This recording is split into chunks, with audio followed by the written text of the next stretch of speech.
una buena señal, pero esperemos que se completen nuestros objetivos, ¿ya?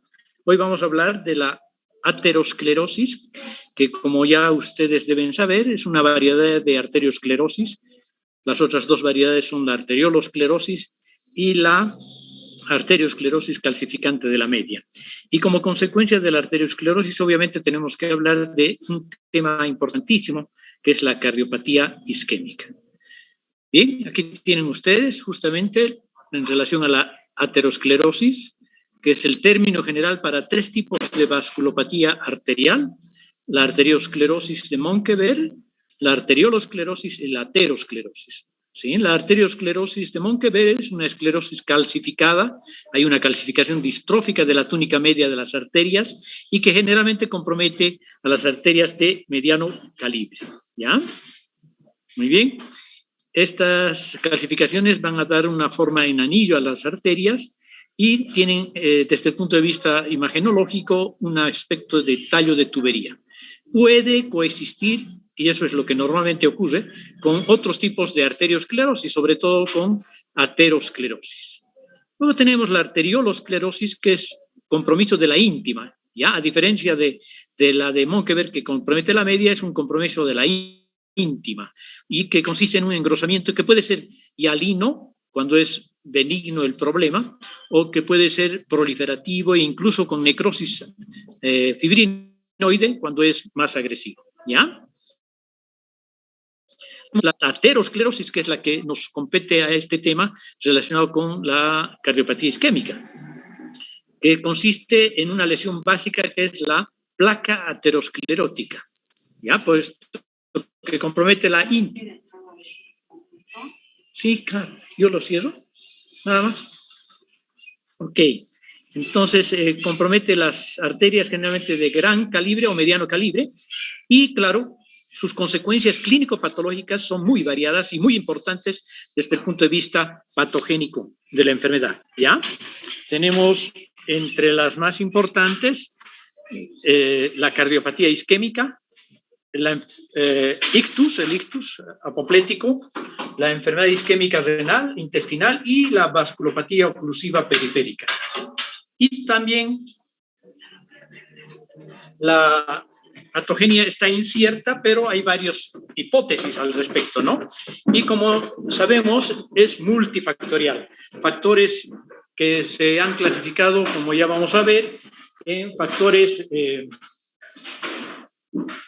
modificables y factores no modificables, ¿sí? Seguimos adelante.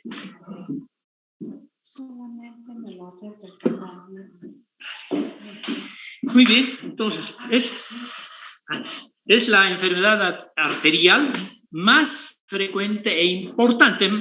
No sé si la más frecuente, pero lo más importante sí que es.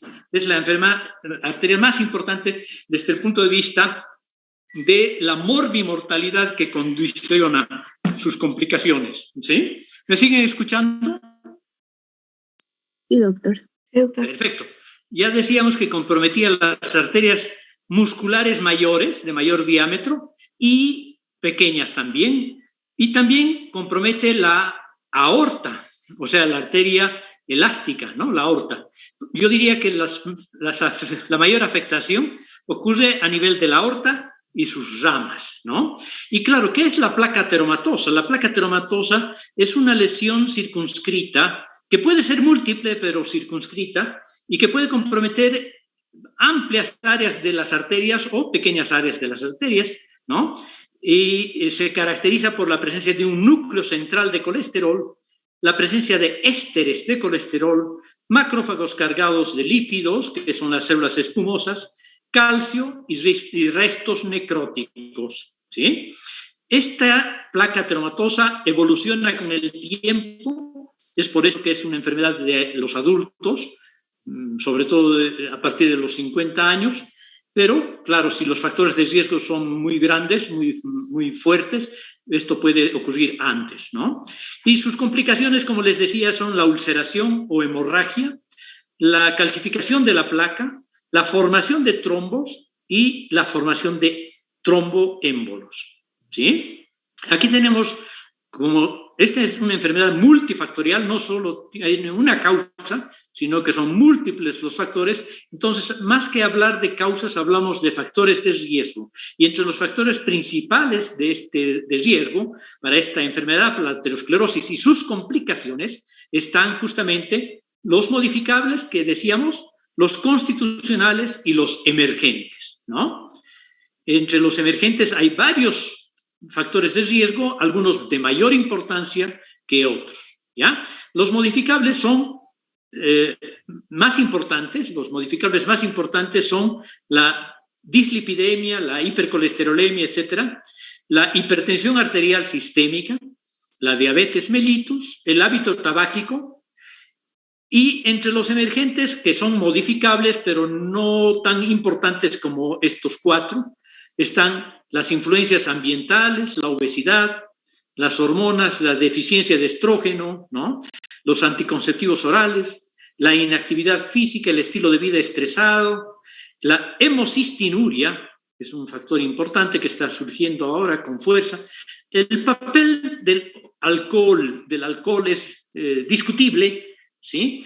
Sabemos que tiene múltiples riesgos de varias enfermedades el alcohol sobre todo si está constituido como un abuso, pero en relación con la aterosclerosis, en mi experiencia, no es tan importante. Y tenemos otros factores, los trombóticos, los protrombóticos, las infecciones, sobre todo las virus y el clamidia, neumonía y virus. El virus del herpes simple, el citomegalovirus, sobre todo, ¿ya? Y este sería más o menos el flujo de acontecimientos. Aquí tenemos los factores de riesgo que acabamos de nombrar, que van a condicionar la formación, la evolución, ¿no? Y las potenciales complicaciones del ateroma.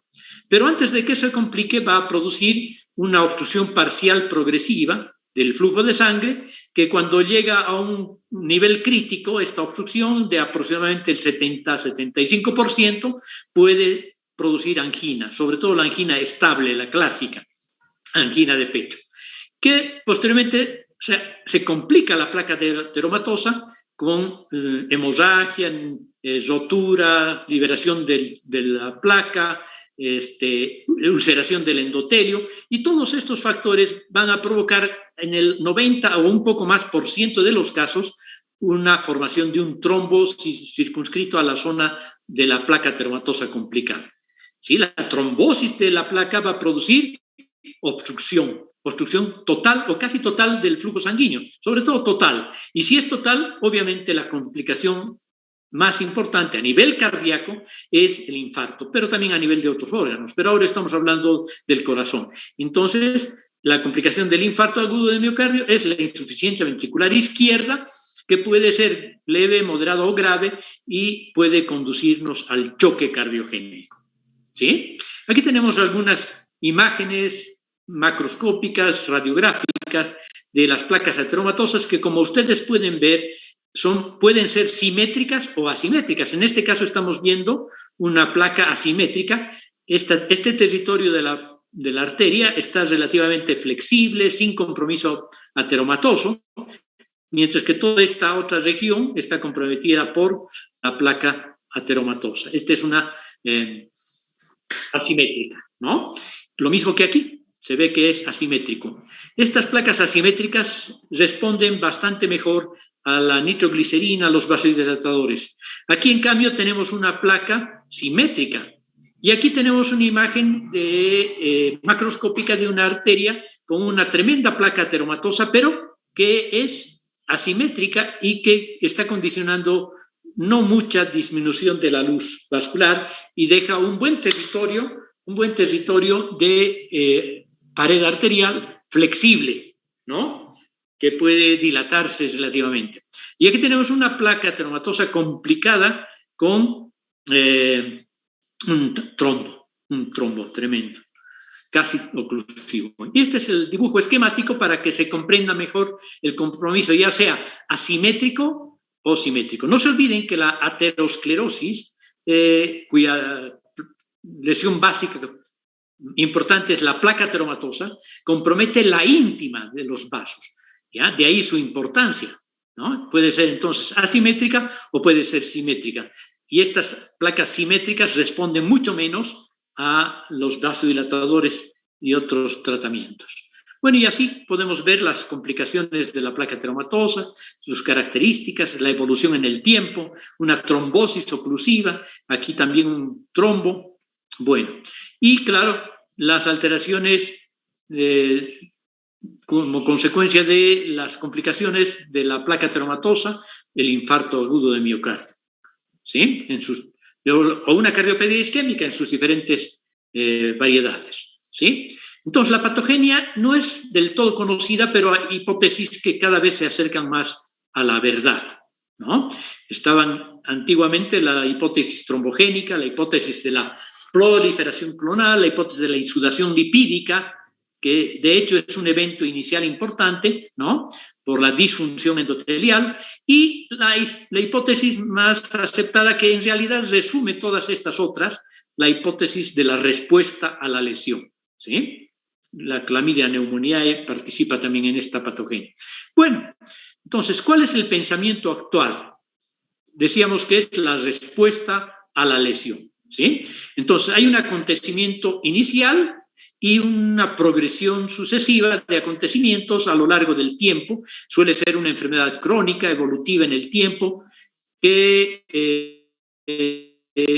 encuentra su pico a nivel de la edad de los pacientes masculinos alrededor de los 50 y de los femeninos alrededor de los 60 años, ¿sí? Entonces, el acontecimiento inicial más importante es la disfunción endotelial, que está producida por estos factores, ¿ya? Hipercolesterolemia, lesión mecánica, la hipertensión arterial sistémica, mecanismos inmunitarios, toxinas, virus, otros agentes infecciosos que van provocando una disfunción endotelial.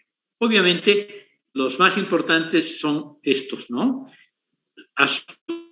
Pueden asociarse unos y otros. Mientras más sumatoria de acontecimientos haya, más probable que evolucione y se complique la placa aterosa. Luego de la disfunción endotelial, van a conducir una serie de acontecimientos biomoleculares y morfológicos también, ¿ya? La entrada de esta disfunción endotelial favorece el ingreso de monocitos y lípidos al tejido íntimo, a la íntima de los vasos, al subendotelio, ¿sí? Y a veces con adhesión y agregación plaquetaria. De hecho, esto es lo que se favorece paulatinamente con la disfunción endotelial. Se activan una serie de factores, ¿sí? Proinflamatorios, por eso es que hablamos de la respuesta a la lesión, ¿no? Se activan una serie de factores proinflamatorios, entre los cuales están factores que producen mitosis, proliferación celular, ¿no? Factor de crecimiento derivado de las plaquetas, factor de crecimiento fibroblástico, etcétera, etcétera, factor de crecimiento transformador beta. Todos estos son liberados por las plaquetas y tal vez también por los monocitos, ¿sí? Que se van a convertir, como ustedes ya saben, en macrófagos. Todos estos factores proliferativos y mitogénicos van a condicionar, como es de lógica, la proliferación, por una parte, y la migración de elementos de la íntima y de la media. Hay migración del músculo liso de la media hacia la íntima, ¿no? Y producción de proteínas de la matriz del tejido conjuntivo. O sea, las células musculares, cuando llegan a la íntima, al subendotelial, entonces empiezan a proliferar, y no solo a proliferar, sino a comportarse como si fueran fibroblastos, y empiezan a producir colágeno y otros componentes de la matriz extracelular, como elastina, glucosaminoglucanos, proteoglucanos. Y hablando de la colágena, es importante destacar que no necesariamente es la colágena que normalmente debe existir en este territorio, en la subíntima, ¿no? en la íntima, en la subendotelio, sino que se produce también un colágeno no solo de tipo 3, 7, 4, etcétera, sino una colágena de tipo 1 que tiene mayor índice de polimerización y que puede sufrir trastornos degenerativos, incluso calcificarse, y al calcificarse se hace más duro, pero más frágil, igual que el vidrio, y al romperse, pues puede producir hemorragia, etcétera, etcétera, lesión endotelial, ¿no? Los monocitos y las células musculares lisas, al mismo tiempo, ya en una fase intermedia de la enfermedad, engloban lípidos y contribuyen al depósito de lípidos. Entonces van formando las células espumosas, ¿no? Y también esa papilla lipídica de colesterol y triglicéridos. Bueno, y posteriormente viene ya a nivel de la íntima, que hay la conversión de monocitos y células musculares lisas en células espumosas, ¿no? Y estas células lisas, esa transformación está mediada por receptores específicos, el receptor de lipoproteínas de muy baja densidad, migratorio beta, y el receptor carroñero que reconoce las LDL modificadas. Y entonces se va produciendo, como les decía, estas células espumosas y esta papilla que son la base de la placa ateromatosa. Bueno, y entonces entramos a un nuevo algoritmo un poco más importante, más complejo ya, ¿no? Tenemos los factores de riesgo, la disfunción endotelial, la lesión del endotelio, ¿no? Además, paulatinamente, que va a producir factores de adhesión plaquetaria, liberación de estos factores de crecimiento de los que hemos hablado, proliferación de las células mioíntimas.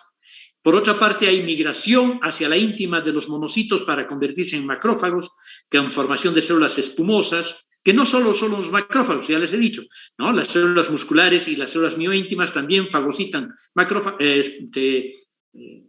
ésteres de colesterol y grasas y forman estas células espumosas.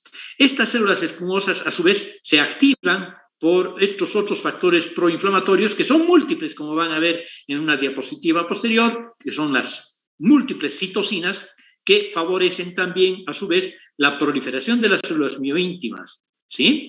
Por otra parte, hay inhibición de algunos factores antitrombóticos naturales y disfunción de proteínas y migración hacia la íntima de algunas células de unas proteínas plasmáticas. A este nivel se produce la oxidación de las LDLs, captación por parte de los macrófagos, formación de células espumosas, y todo esto va a condicionar las citocinas más las células mioíntimas en la síntesis de colágeno, que al final de cuentas es la parte periférica de la placa ateromatosa. Entonces, la placa ateromatosa está formada por una papilla, por las células espumosas y por una cápsula de colágeno que mientras persista se mantiene estable la placa ateromatosa, pero luego se complica. Aquí hay un resumen relativamente bonito y fácil, ¿no? Está una pared arterial normal, ¿sí? Los factores de riesgo que van a ir sumando posibilidades de transformación, de formación de la placa ateromatosa, ¿no? Por disfunción endotelial aumenta la permeabilidad del endotelio, se adhieren leucocitos, monocitos, hay migración de plaquetas y monocitos y se empiezan a filtrar también lipoproteínas y ésteres de colesterol. Se activan los macrófagos, como hemos visto, y migran las células de la media hacia la íntima para formar más células musculares, que algunas de las cuales se transforman en células espumosas también. Luego hay una placa ya bastante completa, formada por macrófagos espumosos, células musculares y lisas, fagocitando lípidos también, o células espumosas, y migración ya de linfocitos. Los linfocitos, ustedes saben, protagonizan una respuesta inmune, que en este caso es inflamatoria, ¿sí? Por el momento hay entonces una placa estable cuando hay una capa en torno a la papilla, a las células espumosas y a los linfocitos. Hay fibroblastos, hay una capa de músculo que está relativamente conservando la estabilidad de la placa, pero después ya empiezan las complicaciones, ¿no? Aquí tenemos entonces la formación de la placa y tiene una fase de iniciación y formación que es absolutamente subclínica, una fase de adaptación con remodelación del ateroma y la pared, que es potencialmente reversible, pero que se puede desestabilizar y complicar con la rotura, hemorragia y trombosis, como hemos visto, que ya empiezan a haber problemas clínicos, ¿no? Aumenta el tamaño de la placa, puede producir isquemia relativa o total, ¿no? Y la placa complicada va a ocluir permanentemente, totalmente la luz para producir, bueno, la trombosis produce la oclusión y ya viene la complicación, que es el infarto, ¿no? Ven, esta que tienen en su libro de Robbins, la cantidad de mediadores químicos, linfocinas y factores de proliferación y de crecimiento que participan en esta respuesta inflamatoria múltiple y compleja para la formación y la complicación de las placas ateromatosas. Vean, participan la célula endotelial, el linfocito T, la célula muscular lisa, las plaquetas, los macrófagos, que son monocitos activados, ¿no ve? Muy bien. Entonces, hay muchos factores proinflamatorios que participan. Y la placa ateromatosa crece, se complica con, sobre todo, trombosis, que puede ocluirla y complicarse con una isquemia total o un infarto, ¿no? Vean ustedes cómo pueden ser, las placas pueden ser desde manchas lipídicas a placas fibrosas, ¿no? Y calcificadas e incluso ulceradas, tremendamente ulceradas y hemorrágicas, ¿no? Y puede producir, claro, allí donde se produce la trombosis o el desprendimiento oclusivo de la placa, infarto. En este caso, un infarto periférico, una gangrena periférica. O un infarto de miocardio, o un ictus apoplético. ¿Sí? Muy bien, entonces, la aterosclerosis es la enfermedad más importante del ser humano adulto, diríamos, ¿no? Origina, pues, la mitad de las muertes que se producen en el mundo. Vean ustedes, hay tantas enfermedades y, sin embargo, la aterosclerosis, con estas sus complicaciones que acabamos de ver, origina la mitad de las muertes del mundo, sobre todo desarrollado, ¿no? Porque, claro, en los países en vías de desarrollo y sobre todo subdesarrollados, las infecciones campean y son las principales causas de muerte o de la desnutrición, en fin, ¿no? Bueno, ¿cuáles son esas complicaciones que causan la mitad de las muertes del mundo desarrollado, diríamos? El infarto de miocardio, los aneurismas, los accidentes vasculares cerebrales, isquémicos y hemorrágicos, la gangrena periférica, el infarto mesentérico y todos los infartos habidos y por haber que son debidos a trombosis o a complicaciones de las placas ateromatosas. Bueno, pues ahora vamos a ver, hemos dicho que estamos en un tema relacionado con la cardiopatía isquémica. Vamos a ver la cardiopatía isquémica. ¿Me siguen escuchando? Sí, doctor. Sí, doctor. Muchas gracias. Entonces tenemos la cardiopatía isquémica, ya hemos dicho, es muy frecuente, es la cardiopatía más frecuente de todas en Estados Unidos y en Europa, ¿no? Es más frecuente que la cardiopatía congénita, que la cardiopatía valvular, que la miocardiopatía, que la cardiopatía hipertensiva, etcétera, ¿no? Es más frecuente. Y van a ver ustedes que muchas de ellas se relacionan. Por ejemplo, la cardiopatía hipertensiva puede a su vez también tener rasgos de cardiopatía isquémica, porque la hipertensión es un factor de riesgo importante para el desarrollo de esta variedad de aterosclerosis relacionada con la cardiopatía isquémica. Bien, entonces sigue siendo la principal causa de muerte atribuible a cardiopatías. El 80% de las muertes por un problema cardíaco se deben a una cardiopatía isquémica. ¿Y cuáles son las consecuencias principales o qué tipos de cardiopatía isquémica conocemos? Tenemos la angina de pecho, el infarto de miocardio agudo, la insuficiencia cardíaca congestiva, ¿no? Y la muerte súbita. ¿Sí? Hay varios tipos de angina de pecho que, claro, obviamente vamos a ver, ¿no? Y en eso estamos, justamente. La angina de pecho se clasifica en 3 variedades, la estable, la variable o de Prince-Metal y la inestable, ¿sí? La estable se caracteriza por episodios repetidos de dolor, y esto es importante, precedidos por ejercicio. Generalmente están precedidos por el ejercicio, ¿ya? El 75% de la luz de la placa está reducida por la placa ateromatosa, hemos dicho ya. Y las causa es la causa más frecuente la causa más frecuente de angina estable, obviamente, es la aterosclerosis coronaria grave. Grave quiere decir 75% de oclusión de la luz. La de Prinzmetal es otra variedad no tan frecuente, se caracteriza por un dolor torácico intermitente en reposo, ¿no?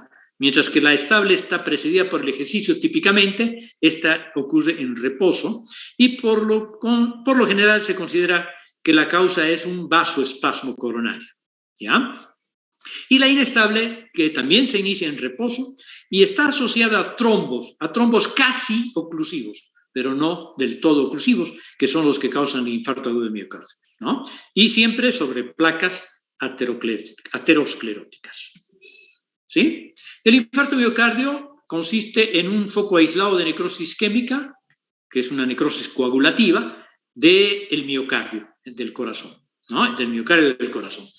Está relacionado con la duración de la isquemia, ¿no? Es decir, del tiempo en que dura la oclusión de la arteria coronaria, generalmente por el trombo oclusivo, como ya hemos dicho, y el metabolismo basal del tejido isquémico, porque hay factores predisponentes de naturaleza de patología cardíaca preexistente que favorecen también que el infarto sea o que la lesión sea más grave, ¿no? O más frecuente o más posible. Y los focos de necrosis aparecen a los 20 minutos después de la isquemia. Y la isquemia se prolonga, la isquemia prolongada, que es la que ocurre si no se resuelve el problema, se produce una necrosis cada vez más extensa. Muy bien. Luego tenemos otra variedad de cardiopatía isquémica, que es la muerte súbita. La muerte súbita puede ser la única manifestación de la cardiopatía isquémica, ¿no? Su característica es que debe surgir en el lapso de 1 hora de iniciados los síntomas, ¿sí? Y la causa subyacente es la aterosclerosis, en la mayoría de los casos, pero asociada a una arritmia, una fibrilación ventricular, ¿sí? Esto en ausencia de una trombosis, que es lo clásico de la cardiopatía isquémica, del infarto agudo de miocardio. En los casos de muerte súbita, los estudios de laboratorio, tanto los cambios enzimáticos como el electrocardiograma del infarto del miocardio, pueden no verse o están ausentes, ¿sí? Ahora, las secuelas del infarto son también importantes causantes de arritmia seguida de muerte súbita. Puede haber muerte súbita un mes después de que este paciente ha sufrido un infarto de miocardio, también, ¿no? Se sigue considerando muerte súbita. Bueno, ¿y cuáles son los factores que favorecen la cardiopatía isquémica?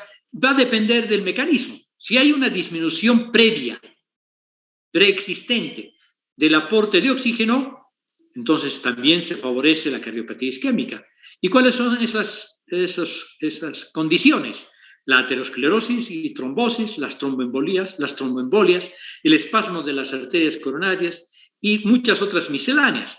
La arteritis, aneurisma disecante, aortitis luética, sifilítica, origen anómalo de las arterias coronarias, puente muscular de las arterias coronarias, o otra condición, procesos que influyen en la capacidad de sangre para ceder el oxígeno, ¿sí? Los pacientes con anemia tienen mayor posibilidad de sufrir una cardiopatía isquémica, incluso un infarto de miocardio.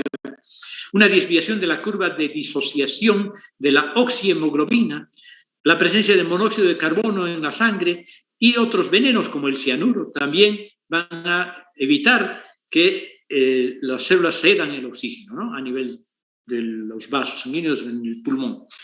O cuando hay un incremento de la demanda de oxígeno preexistente también, ¿no? O sea, que ya el paciente tenía un aumento del trabajo cardíaco por una condición, como por ejemplo una cardiopatía hipertensiva, como una hipertrofia muscular ventricular izquierda simétrica, una estenosis o una insuficiencia valvular previas, un paciente hipotiroideo, la presencia de fiebre, fíjense, puede favorecer también por este mecanismo la cardiopatía isquémica, los déficits de tiamina y la presencia de catecolaminas, liberación de catecolaminas. ¿Y cuáles son las localizaciones posibles de los miocardios? Pueden ser subendocárdicos o pueden ser clásicamente transmurales, ¿sí? Los en los subendocárdicos hay una afectación del tercio interno del miocardio, del ventrículo derecho, como si en los transmurales, a trombos coronarios oclusivos, suele deberse a una hipotensión prolongada, incluso a choque por otra causa que no sea cardiogénica, ¿no? Entonces, en estos casos no hay como complicaciones clásicas del epicarditis y tampoco no se complica con aneurismas ventriculares, ¿ya? Puede ser territorial o circunferencial, ¿ya? Cuando el problema está en la arteria coronaria, con alguna sola arteria coronaria, es territorial. Pero si hay varias arterias coronarias asociadas, no puede ser el problema circunferencial, ¿ya? Entonces hay una isquemia de la parte media o interna del endocardio, del subendocardio en realidad.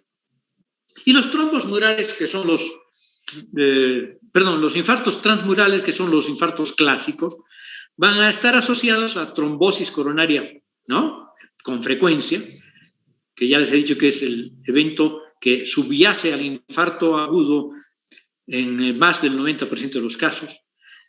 Con frecuencia produce choque cardiogénico, que complica el cuadro.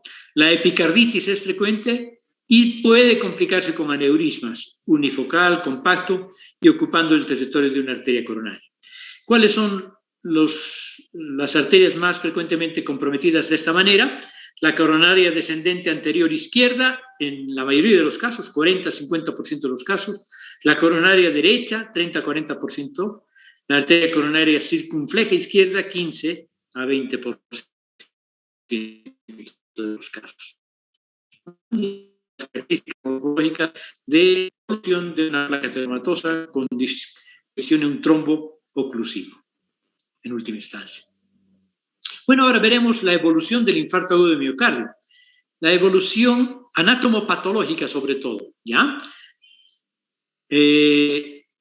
Consiste en una serie de cambios progresivos en cuanto a la apariencia macroscópica y microscópica del infarto agudo de miocardio. Entonces, hay un territorio, una etapa que es potencialmente reversible, una lesión potencialmente reversible. Esto dura entre 0 a 0.5 horas, o sea, 30 minutos. Macroscópicamente no hay cambios, microscópicamente tampoco, pero a nivel del microscopio electrónico y en cierto modo que es son las siguientes. A nivel del microscopio electrónico, relajación de las miofibrillas de las fibras musculares cardíacas, reducción del glucógeno y edad mitocondrial, ¿ya? Esto clínicamente, esta fase de la enfermedad puede provocar a nivel clínico, ¿sí?, que puede ser la causa de muerte más frecuente en las primeras horas. Y pueden ser de origen ventricular, generalmente, o auricular. Y la lesión irreversible va a ir evolucionando en el tiempo más o menos de esta manera, ¿sí? Desde de media hora a 4 horas, macroscópicamente todavía no se ven cambios, pero microscópicamente pueden al principio no haber cambios morfológicos, pero paulatinamente se van desarrollando estos y que consisten en ondulación variable de las fibras en el borde de congestión vascular en el perímetro de la lesión después de las primeras horas y pérdida de las enzimas oxidativas, ¿sí? En las correlaciones clínicas y en el microscopio electrónico, rotura del sarcolema, densidades amorfas mitocondriales. Esto a nivel de la microscopia, no de la correlación clínica, ¿ya? Así sucesivamente, de 4 a 12 horas ya se ve macroscópicamente un moteado oscuro, ¿sí? Y a nivel microscópico, una necrosis por coagulación temprana, edema, hemorragia. De 12 a 24 horas, ahí ya empieza el proceso inflamatorio, empiezan a migrar los leucocitos polimorfonucleares y entonces el moteado es más prominente y a nivel de la microscopia vamos a observar una necrosis de coagulación en curso Y esto se caracteriza por pignosis de los núcleos, de los miocitos cardíacos, hipereosinofilia del citoplasma, necrosis en banda de contracción marginal y neutrófilo, ya hemos dicho, ¿no? Temprano. De 1 a 3 días ya el infiltrado de neutrófilos es evidente, hay necrosis por coagulación con pérdida de núcleos y estriaciones, y el infiltrado neutrofílico. Y desde el punto de vista macroscópico ya se puede ver un moteado con centro de color amarillento tostado que denota la zona de necrosis pura, ¿no? Y a nivel clínico podemos ver ya un frote pericárdico cuando se asocia el infarto a una pericarditis fibrinosa, ¿sí? De 3 a 7 días el borde del infarto está hiperémico y la zona central reblandecida, ¿no?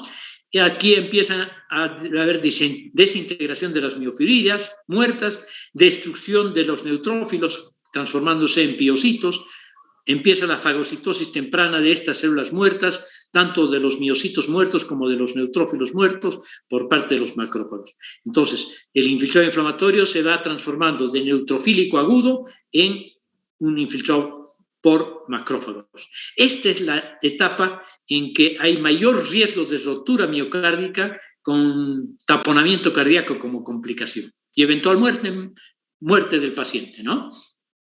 Luego tenemos 7 a 10 días, el área central blanda con un borde deprimido de color rojo grisáceo.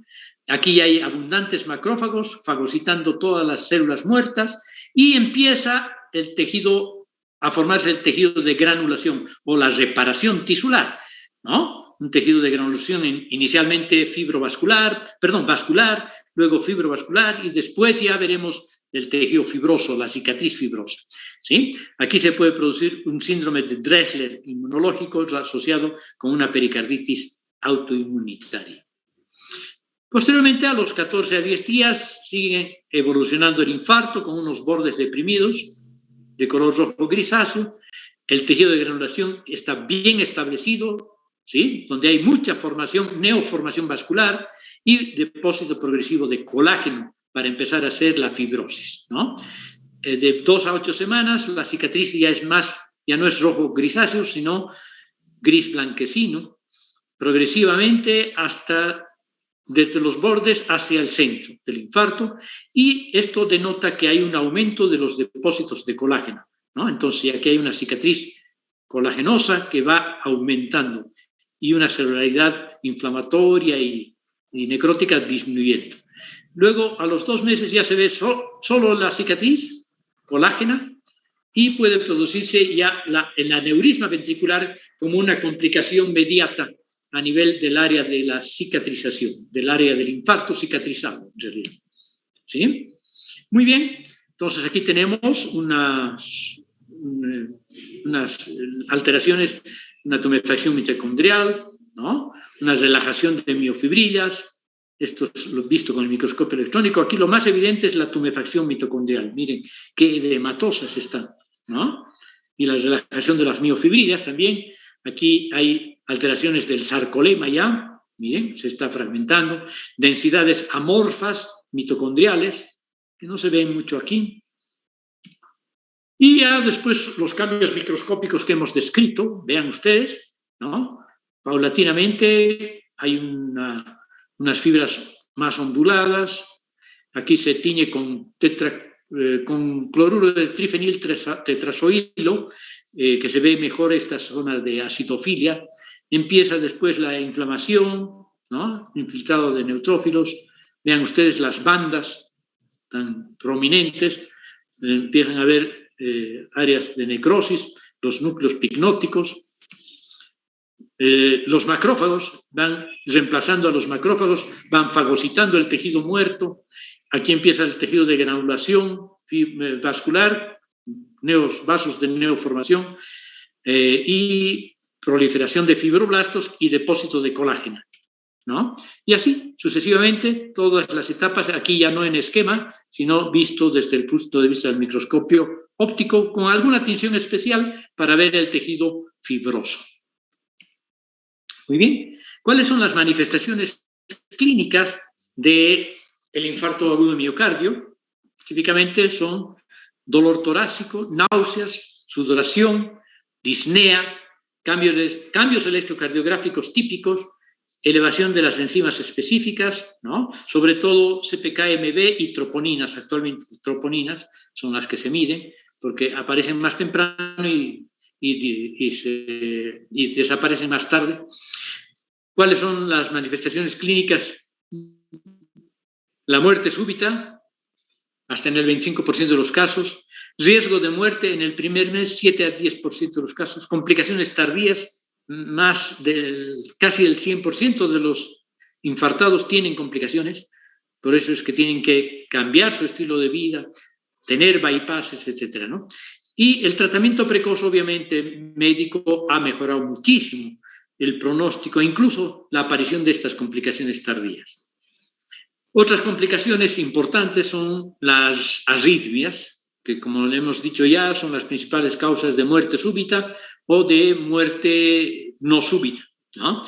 La insuficiencia cardíaca congestiva es el resultado de, en principio, la insuficiencia ventricular izquierda, la hipertensión pulmonar y secundariamente a la hipertensión pulmonar, la insuficiencia derecha, que va a condicionar la insuficiencia cardíaca congestiva.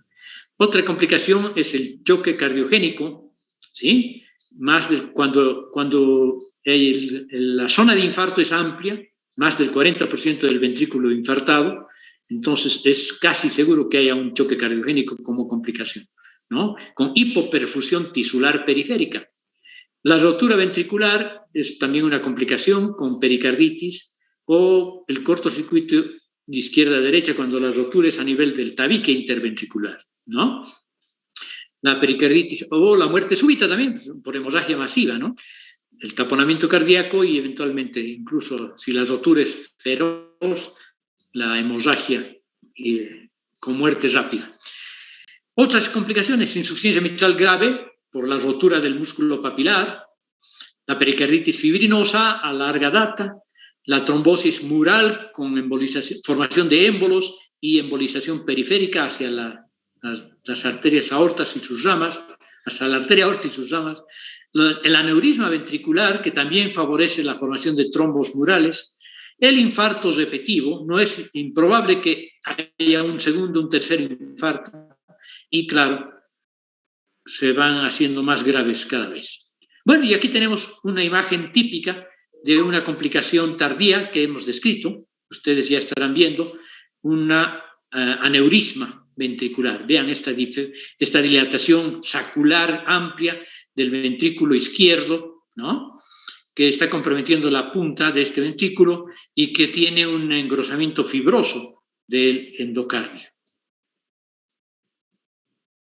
Bueno, simplemente para terminar el tema de hoy, vamos a hablar de que los infartos ya no relacionados con la cardiopatía necesariamente, los infartos son áreas de necrosis isquémica causadas por oclusión del río arterial o del drenaje venoso, ¿no? Esto del drenaje venoso, por ejemplo, ya no tiene que ver con el corazón. O a un tejido concreto, ¿no? Puede ser intestino, riñón, vaso, hígado. Bueno, el hígado y los pulmones son más raros que se infarten, pero si los vasos ocluidos son grandes, pueden incluso hacer estos tejidos que tienen doble irrigación, estos órganos que tienen doble irrigación. Bueno, entonces es el área de necrosis, ¿no? Isquémica, que puede ser blanca o roja.